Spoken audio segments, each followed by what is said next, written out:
विशाल कबूतर का आतंक, गांव की अनोखी कहानी। कहानी विशाल कबूतर का आतंक। एक छोटे से गांव में, जहां शांति और सादगी का बोलबाला था, एक दिन अचानक एक विशालकाय कबूतर आ गया। यह कोई साधारण कबूतर नहीं था, बल्कि एक विशालकाय पक्षी था, जिसका आकार एक हाथी जितना बड़ा था। उसके पंख इतने बड़े थे कि जब वह उड़ता तो पूरे गांव में धूल और हवा का तूफान आ जाता। गांव वाले पहले तो हैरान रह गए। उन्होंने कभी ऐसा विशाल कबूतर नहीं देखा था, लेकिन जल्द ही उनकी हैरानी डर में बदल गई।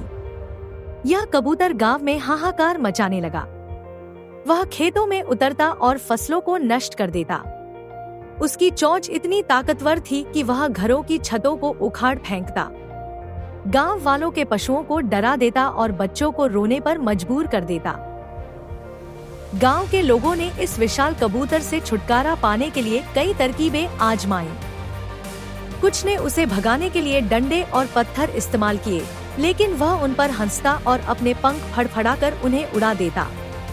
कुछ ने उसे खाने के लिए दाना डाला, लेकिन वह इतना बड़ा था कि पूरे गांव का अनाज भी उसे संतुष्ट नहीं कर सकता था।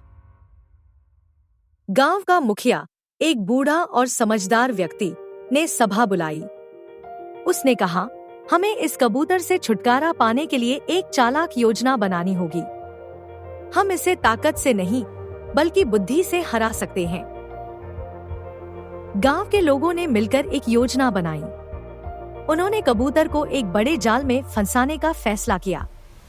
उन्होंने गांव के बीचों बीच एक विशाल जाल बिछाया और उसके नीचे स्वादिष्ट दाने रखे।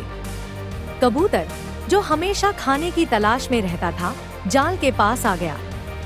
जैसे ही उसने दाने चुगने शुरू किए, गांव वालों ने जाल को खींच लिया।